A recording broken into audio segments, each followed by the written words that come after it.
What up there, people? It's your boy.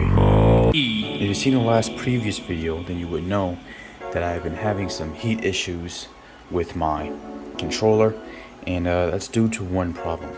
And that one problem being because I had this controller sitting in this metal box. And as you can see inside there, it's perfectly enough space for the controller to slide in there without having to use any 3M tape or any screws, and it holds on. But our only air intake is that slit, which is the scoop. But obviously this being steel, it acts as an oven, so when the controller heats up, the rest of this area heats up, and the heat has nowhere to go. And during summer, this whole box will already be about 100 degrees Fahrenheit plus, and that's going to heat the controller up even faster. Therefore, it's just not going to work. So after going through an overheating problem during only 70-degree weather, I knew I had to figure out a solution to keep this controller cool. But once again, like I showed you guys, the controller fits in that box perfectly. Therefore, I can't fit no fans. I can't fit no sort of water cooling system. I can't do any of that. Therefore, I would have to move it. Problem is, where? Well, I see a lot of people do their dirt bike builds with this controller setup and motor setup that I have, and they usually sit their controller under their seats. So I felt I have no other choice but to move the controller back here, which is probably something I should have did in the first place, but I guess it's better late than never. So with that being said, as you can tell, I got my controller, I got some more steel, and I got these two fans. Let's finally get to the point and start figuring out how we're going to place this controller in its new spot. So here we have our steel, and then we have our controller. Now the way I'm going to be setting this controller up, I want the middle to be open, so these are going to be our main floors right here. So I'm going to set this up where I need it to be to get the perfect measurement, and we're going to get the cutting.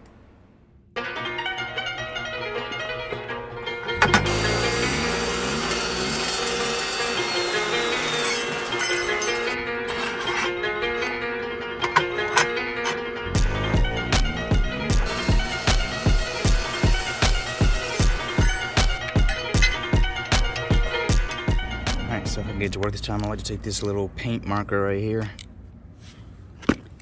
Unless this is long enough, which is probably not. I think it's too big. Yep. So we'll pull this out. Leave that there, and then we'll pretty much dip it in there. Just let it move around so we can draw. I'm gonna do that for both holes on each side. And hopefully we have a good mark so we can then drill in.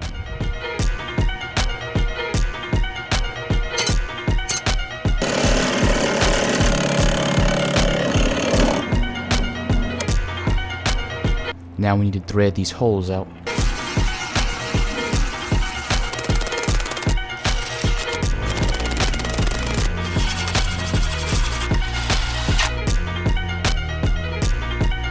So my parents are about to throw this old dusty ass case out, but I had to pull it back out the trash can because I had the smart idea of taking this rack off and using it for a fan mount, so I don't have the difficulty of making my own and using other parts from this computer case to cover up the controller.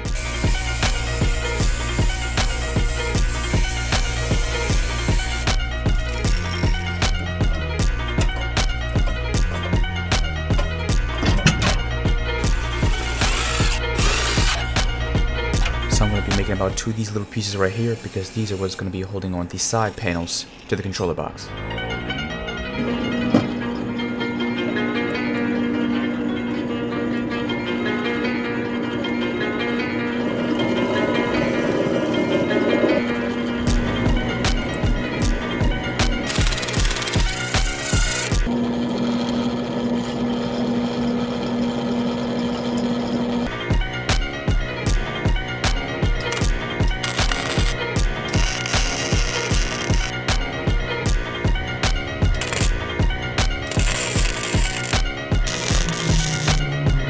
So here we're cutting out our first side panel. This is going to be the open side panel where the airflow can flow in or out.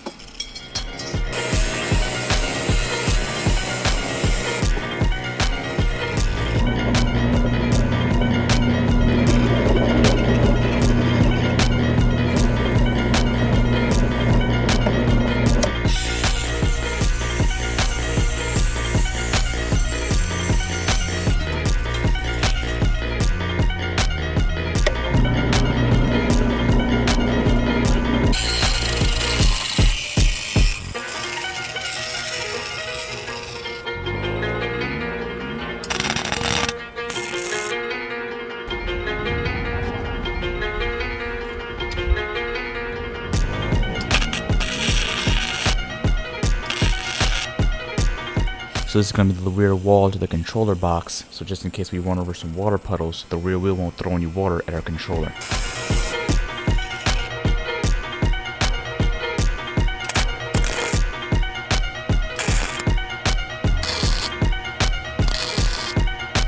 Alright, everything is welded, the back wall, so the tire won't ever splash any water on the controller if I run through a puddle.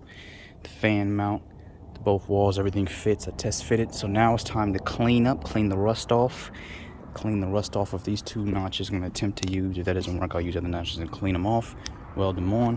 Or weld that on there, and then weld the notches on there so I can weld the notches that are on there onto the frame. And I'm saying this because I'm a bit low on battery, so just in case it cuts off during any recordings, that's what I'm doing, just in case I can't record it. I'm not rushing back upstairs to record because I'm hungry as hell, so I'm trying to get this done so I can get in the house, relax, and eat.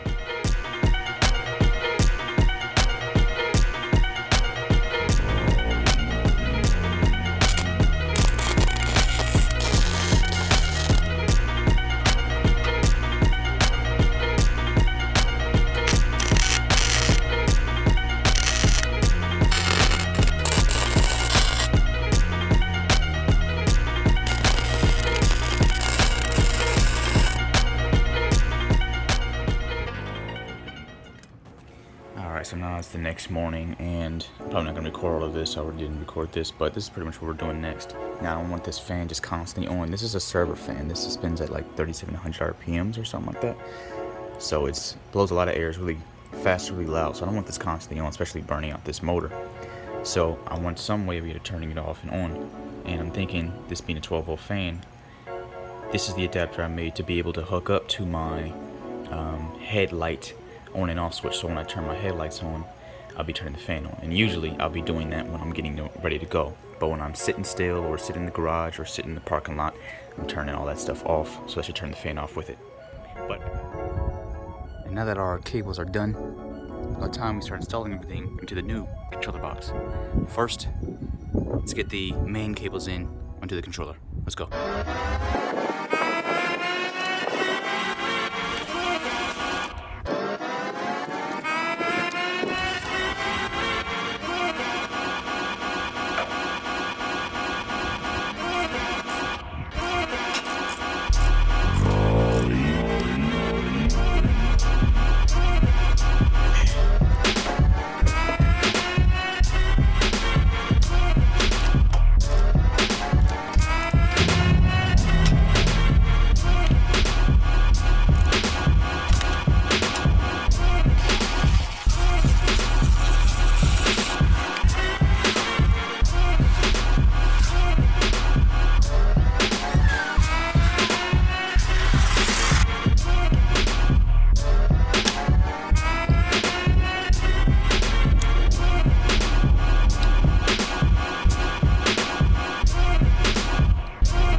Yes, sir. Guess what came in the mail?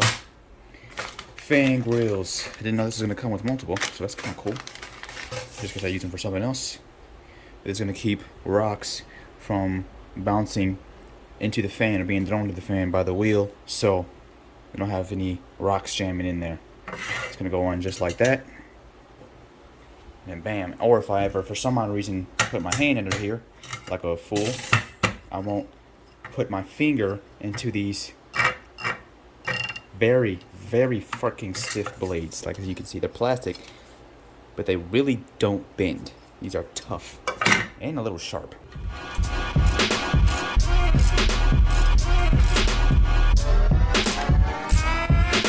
And it is installed.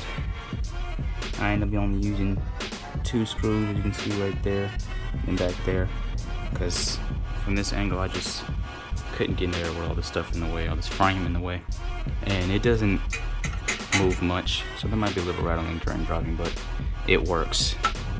And we are done. The box is installed, the wires are through, everything fit. That was the last challenge, the scary challenge, is seeing if this box will still fit with all these thick wires popping up. So I could say it's a little messy back there, but it's a little messy up here. Voltage meter works. Headlights still work. Obviously, if the lights work, our turn signals work. And the last main test, obviously, which I'd be a little sad if this doesn't. I heard the motor whine.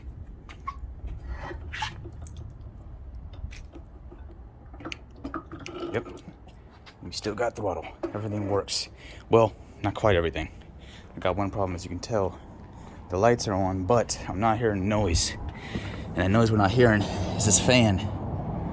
Fan did not turn on. And alright guys, so I came back out here. It's like 12 in the morning right now. And I couldn't just stop thinking about how could I get this fan to work. I was hoping the fan wasn't broken, because I think I did drop it, but I'm like, the fan didn't pop out or anything, so I kind of doubt it's broken, but who knows. Hopefully, when it comes to the computer, there's no controller thing needed, but it can't be that, because these fans only have 2 wires, a red and a black. So that shouldn't need anything else, any control system from a computer. So I'm thinking maybe my plugging in was wrong. So I think I had the main plugs plugged into the actual switch and not the wires. Now, if I'm saying that correctly, I don't think it was getting power from the wires.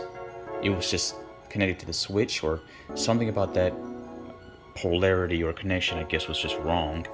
And the headlights would turn on, everything would turn on still, but that fan would not come on.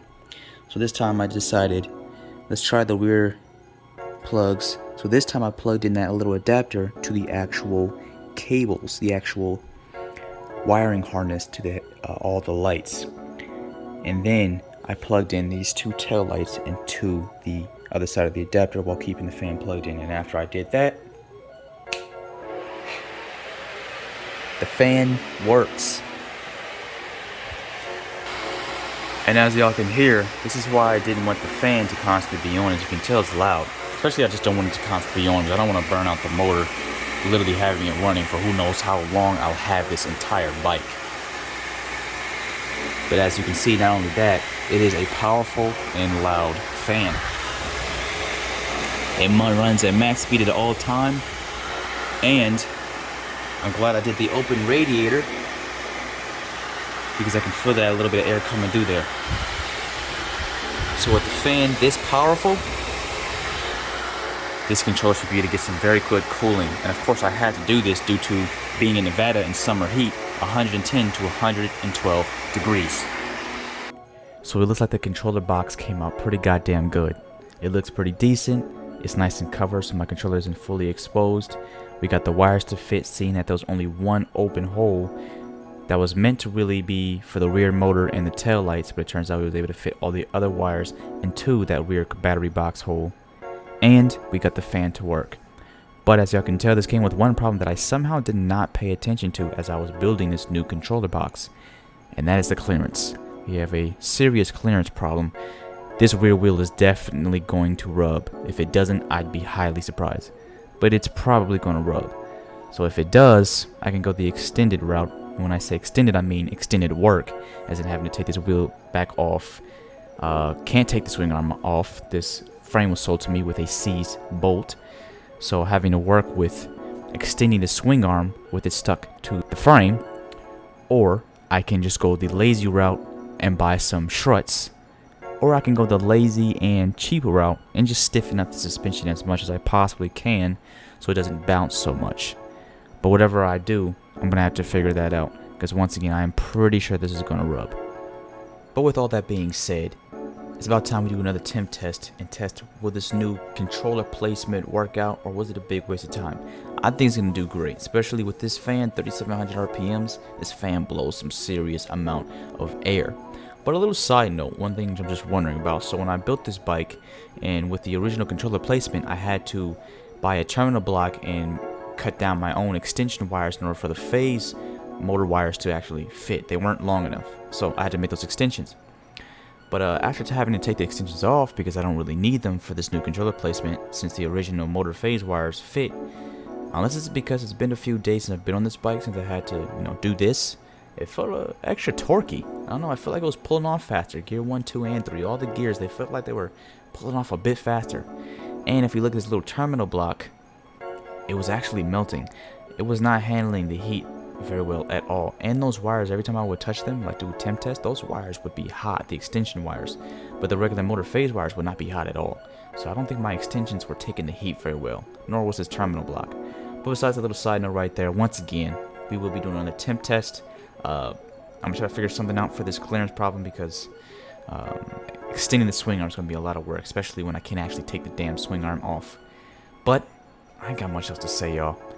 If you enjoy this little video right here, make sure you go ahead, like, comment, subscribe. Check out the rest of my videos. I do e-bikes and other little side shit with e-bikes like this video. Stay tuned for more, and I'm out. Peace.